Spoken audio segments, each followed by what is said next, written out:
Această emisiune este susținută de Hotel Neco Saturn, All Inclusive.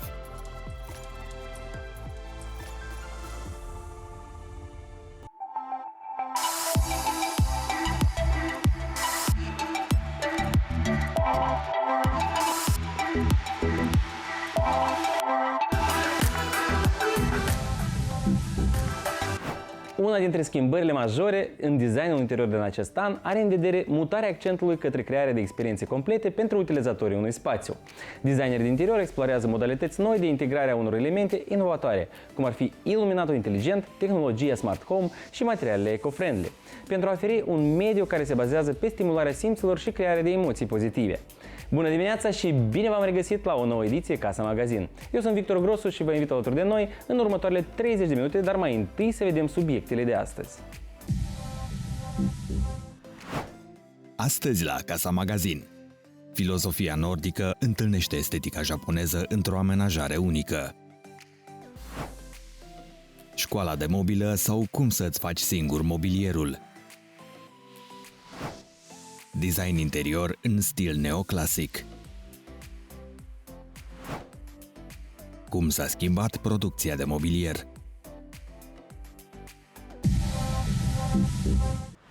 Inspirat de arhitectura și arta Greciei antice, stilul neoclasic aduce în prim plan elemente precum simetria, proporția și detaliile rafinate. Se caracterizează prin linii curate și ornamente rafinate. Cum arată un proiect de design interior neoclasic? Vedeți imediat!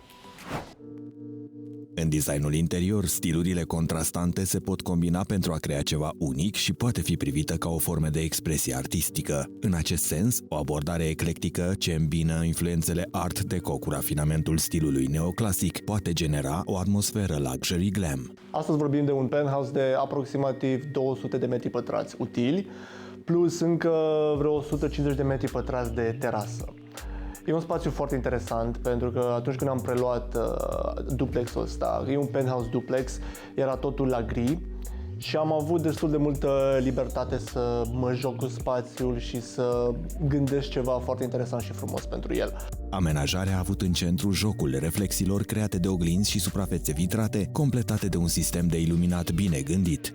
Un punct foarte interesant pentru spațiu sunt stucaturile. Jocul de stucaturi îl găsim absolut în orice încăpere, inclusiv în băi. Vorbim despre cornișa foarte frumoasă, care e o cornișă de o lățime destul de mare, de aproape 30 de centimetri lățime, care perimetrează absolut toate tavanele și creează scafele astea frumoase în trepte, care sunt complementate apoi cu lumina ambientală LED. Apoi avem desigur jocurile de cadre de stucaturi de pe pereți, care din nou dau un extra factor de neoclasic din încăpere ca să taie puțin din modern, dar în același timp să eleveze și să ducă spațiul spre un luxury pe care mi-l doresc. Pentru a integra influențele art deco, mobilierul poate fi ales cu forme curbe și finisaje lucioase, aducând un aer de opulență. O canapea cu tapiserie din catifea în nuanțe bogate de smarald sau burgundă poate fi amplasată în centrul camerei, în timp ce scaunele cu linii art deco completează armonios ansamblul. Pe de altă parte, neoclasicul poate fi reprezentat prin elemente precum o masă de cafea cu picioare sculptate și finisaje aurii sau argintii și lambriuri de lemn de esență fină pe pereți. Jocul de culori în acest spațiu este destul de calm. Am mers pe foarte multe neutre, foarte multe culori pământii, care sunt accentuate de mici contraste date prin mobilier sau piesele de decor și artă pe care le vedem într-un spațiu. Culoarea foarte importantă în spațiu este culoarea lemnului, care e dată prin parchet, unde avem un parchet triplu stratificat, vopsit la comandă, pentru că am vrut un joc foarte specific de nuanțe, pentru că, spre exemplu, la parter avem 3 culori de parchet mixate, pentru că această nuanță se continuă apoi frumos pe casa scării, care este îmbrăcată în lemn masiv, tăiate la 45, adică nu se văd îmbinările, arată absolut perfect. Zona de luat masa poate deveni un punct focal al casei, în special atunci când este amenajată cu o atenție deosebită față de detalii și finisaje. Zona de dining este la fel foarte importantă pentru că este marcată de o masă de dining destul de generoasă, care are aproape 3 metri jumate lungime, făcută dintr-o singură placă de ceramică italiană și asta se vede foarte mult în manufacturarea, în producția ei, pentru că fiecare detaliu la această masă arată nemaipomenit și impecabil și chiar marchează superb zona de dining. Corpurile de iluminat asigură trecerea de la zona de dining către casa scării și completează zona cu accente aurii. Influențele Art Deco sunt date și de oglinzile tip arcadă care sunt iluminate. Astfel, casa scării face trecerea către zona de noapte mai liniștită. Felul în care am gândit această zonă a fost să adaug glamul la un alt nivel și aici am vrut neapărat un efect de Art Deco, care se vede foarte mult prin tapetul mare. Avem un tapet de 6 metri înălțime. Se vede foarte clar influența de Art Deco prin toată geometria lui, la fel și prin balustrada care a fost gândită foarte specific cu acele arcade care se tot repetă. Ca de obicei, spațiile pe care le amenajezi trebuie să aibă și piese artistice, pentru că ele conturează tot ce înseamnă o amenajare. Iar în acest spațiu, desigur, toate tablourile sunt custom-made după specificații pe care le-am vrut de către artista mea preferată, Stella Ciciu, și chiar se vede că adaugă acel extra contrast pe care avem nevoie să contureze și să complementeze spațiul în cel mai bun mod. Motivul Art Deco, care domină casa scării, se regăsește și în scaunele tapițate din zona diningului, în zona măsuțelor de vanity din dormitoare. Cum poți să faci o noptiere în câțiva pași simple, dar o comodă sau un dressing, un pat? Nu știi? Atunci urmărește noile episoade de Școala de Mobilă și învață cum să le faci. Salutare, prieteni! Vă salut! Suntem iar la Școala de Mobilă, unde astăzi, împreună cu Alin, vom dezvolta un subiect foarte interesant pentru toți cei pasionați de mobilier, un dormitor. Un dormitor care include un dulap, un pat de mijloc și o comodă cu sertare care poate adăposti toată lenjeria necesară. Eu zic astăzi să începem cu patul. Patul este o piesă centrală și are nevoie să ținem cont de câteva amănunte foarte importante. Este vorba de un pat care are o noptieră în stânga, o noptieră în dreapta, un pat generos, să zic, pentru că s-a ales salteaua de 2 metri lungime cu 1,80 m lățime. Patul pe care îl propun astăzi este un pat ce ascunde foarte bine prize, ce poate să preia foarte ușor prize și întrerupătoare. De ce? Pentru că are o tablie foarte groasă, de 10 cm. Având un pat de 1,80 m și 2 noptiere, asta înseamnă că merg pe maximul de pal posibil, 2,70 m după ce l-am privit să rămână piesa curată, astfel încât îmi mai intră în stânga și în dreapta patului, mai rămâne spațiu de 40 cm pentru noptieră, stânga-dreapta. Prietenii noștri în continuare o să afle cum se proiectează acest tip de pat, apoi, trecând prin laborator, cum se prelucrează palul și, într-un final, cum se montează. Exact cum ați văzut și în episodul trecut, montăm pas cu pas diverse piese de mobilier într-un apartament, astfel încât să aibă legătură între ele și să fie complet și funcțional pentru beneficiar. Am stabilit la proiectare că lateralele patului și tablia mică vor fi groase de 36 de mm. Cum palul vine gros de 11 mm, nu putem decât să le cuplăm una de cealaltă, plăcile de pal, și apoi le debităm din nou și punem un cant lat și frumos de 2 mm. Patul nu e pat dacă nu are și noptierele incluse în proiect. Și când spun noptiere, e o chestie foarte simplă. Noptiera de la proiectare știți că are 2 capace și 2 laterale, lateralele venind între capace.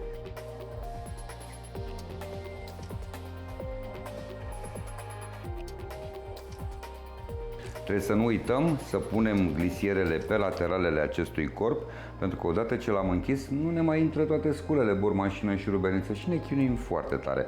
Asta înseamnă că țin cont că am 18 mm fundul corpului și trebuie să mai merg cu încă vreo 20 de mm mai sus ca să stabilesc axul pe care voi prinde holșuruburile. Da.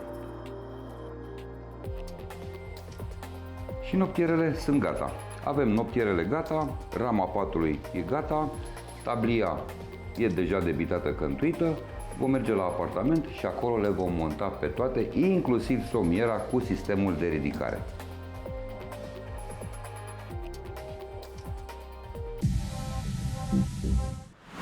În ultimii ani, industria producătoare de mobilier pentru interior și exterior a suferit transformări semnificative, într-un efort de a se adapta la schimbările globale și la cererea crescândă pentru produsele sustenabile. Companiile din acest domeniu au conștientizat importanța adoptării practicilor ecologice, iar inovațiile în materie de design și producție au devenit un element cheie al strategiilor lor. În ultimii ani, industria producătoare de mobilier, atât pentru interior cât și pentru exterior, a suferit transformări semnificative într-un efort de a se adapta la schimbările globale și la cererea crescândă pentru produse sustenabile. Companiile din acest domeniu au conștientizat importanța adoptării practicilor ecologice, iar inovațiile în materie de design și producție au devenit un element cheie al strategiilor lor. We're really focused on sustainability.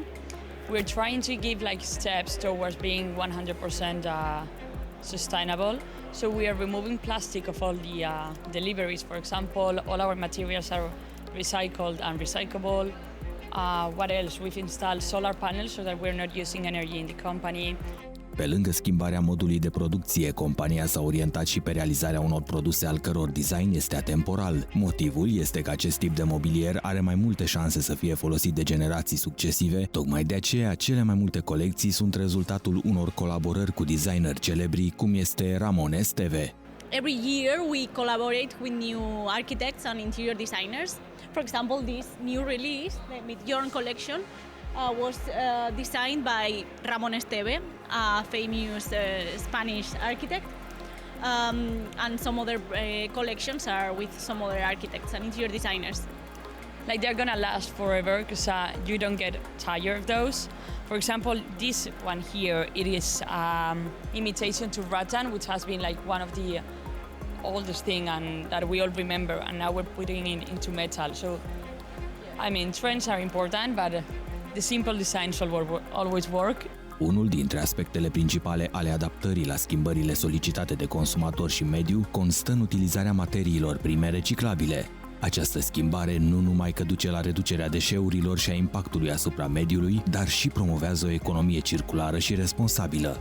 Este și exemplul acestei afaceri sociale de lângă Timișoara, care utilizează la producția mobilierului lemn reciclat. Ideea este așa, când merg la un loc în Gatăr care are lemn, eu zic, unde e lemnele care nu ai putut să vinzi acum câțiva ani, unde e stiva aia care nu ai putut să dai la nimeni, că era prea urâtă.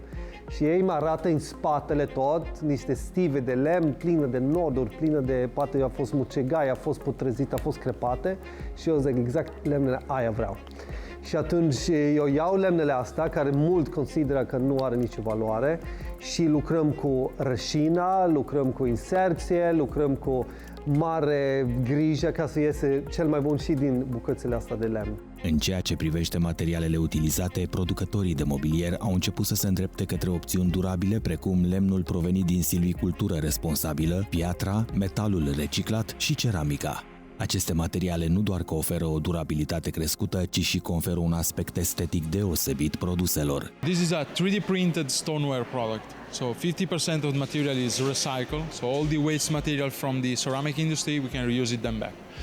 Even maybe a faulty print, we can just crush it back to sand and reuse it. That's the beauty of it. And of course it's all custom made, so you can change the shape, the color. That's the thing. Also, they meant to stay outside because the material is cooked around 1200 degrees. So material vitrifies, doesn't keep the moisture inside, and they can stay outside even in freezing temperature. Specialize in the production of the 3D printing machine, especially made with the porcelain, which is something new for the market. And the beauty of this material is that considering the technology, we can customize any kind of shapes, format, sizes, following the idea of our client. Companiile producătoare de mobilier au început să investească în panouri solare pentru a-și alimenta operațiunile, reducând astfel dependența de sursele de energie nesustenabile. Această tranziție către surse de energie regenerabilă nu numai că reduce amprenta de carbon, dar demonstrează și un angajament ferm pentru protejarea mediului înconjurător. Qui esposto dei prodotti ricavati dalle lastre in ceramica. Sono prodotti particolari che vengono modellati per ottenere queste forme che si vede qui esposte, diciamo. La novità è proprio quella di ottenere delle forme, diciamo, modellate rispetto al solito modo che si riesce a vedere la ceramica, che è sempre planare.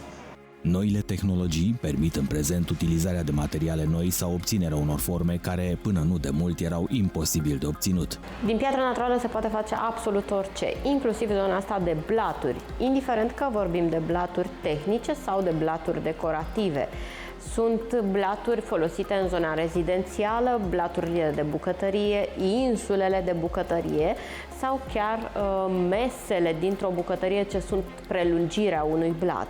Industria producătoare de mobilier se schimbă rapid, cu o concentrare mai mare pe realizarea unor obiecte de calitate, cu o durată de viață mai mare și cu un consum de resurse mai mic. Acest lucru poate duce la creșterea prețurilor, dar în același timp reduce poluarea și crește durata de viață a unui produs.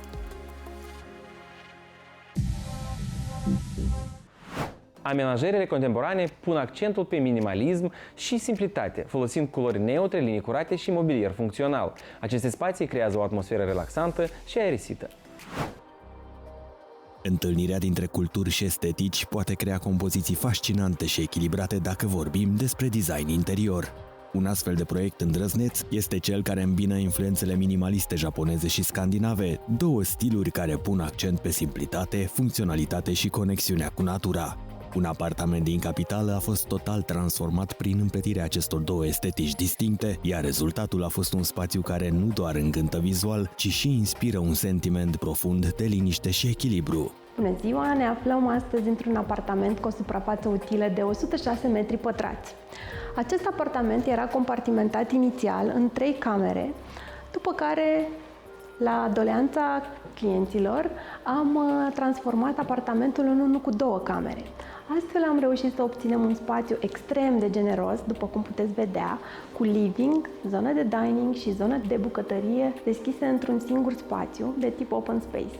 Conceptul în jurul căruia s-a realizat această amenajare este atenția acordată materialelor naturale, care ne aduc acea senzație de căldură și de liniște. Zona de zi, compusă dintr-o bucătărie open space, o zonă de dining și living, a fost total transformată și beneficiază de un perete vitrat de aproape 9 metri, care inundă spațiul cu lumină naturală și amplifică priveliștea panoramică asupra cartierului de care dispune apartamentul. O altă provocare extraordinară cu care ne-am confruntat este acest panou de distribuție pentru încălzirea în pardoseală. La prima vedere, acum este doar un obiect decorativ. În momentul în care intri în apartament, ai capăt de perspectivă acest corp de mobilier în prezent, dar în realitate avem o zonă tehnică care a fost mascată cu placări ceramice tăiate la 45 de grade. În zona de zi, influențele minimaliste japoneze sunt reflectate în modul inteligent de utilizare a spațiului, într-o abordare simplă, dar sofisticată a materialelor și culorilor. Mobila aparent simplă, liniile curate și spațiile deschise sunt elemente definitorii ale acestei estetici. În zona de living, în primul rând, aveam aici un perete care avea și o ușă și ideea de la care am pornit este să creăm acest perete minimalist, dar în același timp cu efect 3D, cu ajutorul unui fototapet. Livingul este o combinație perfectă între cele două culturi care se contopesc într-o estetică contemporană, ajutată și de sistemul de iluminat în registre diferite, lumini de accent, lumină naturală, dar și lumina indirectă oferită de corpurile suspendate care adaugă volum într-un spațiu extrem de curat. Zona de living este extrem de curată și minimalistă. Aici o să vedeți că avem un limbaj arhitectural cu influențe japoneze și scandinave care se contopesc într-un limbaj contemporan.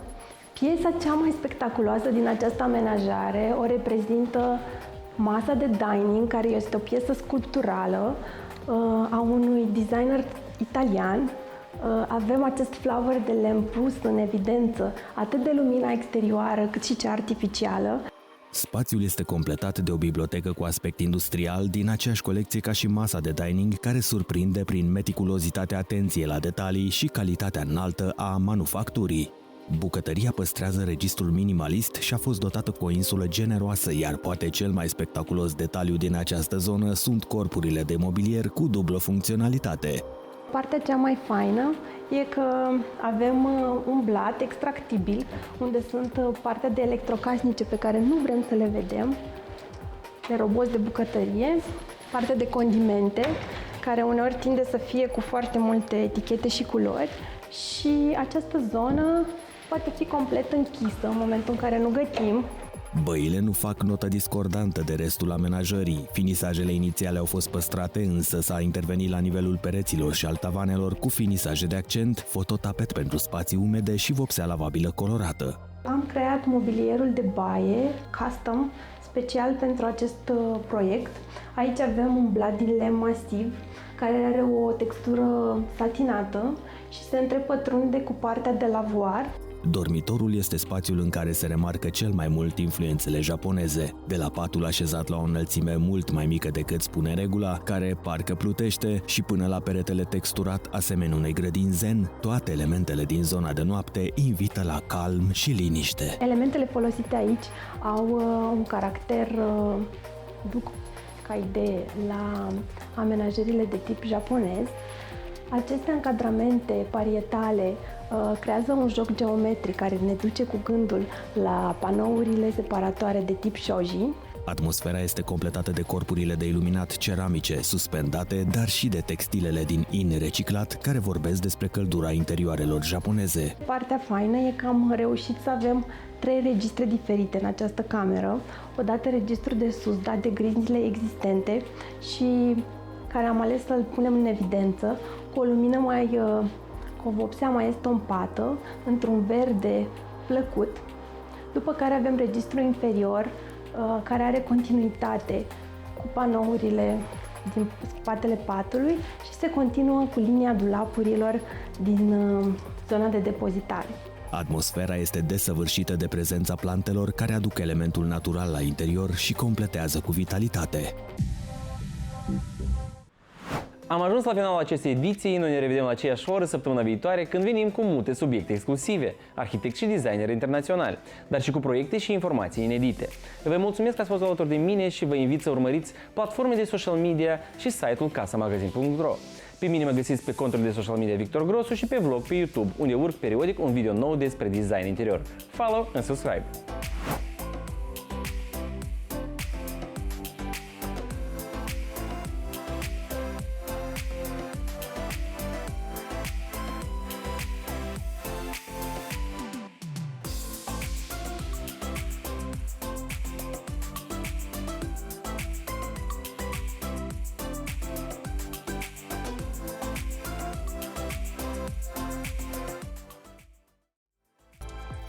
Această emisiune este susținută de Hotel Neco Saturn, all inclusiv.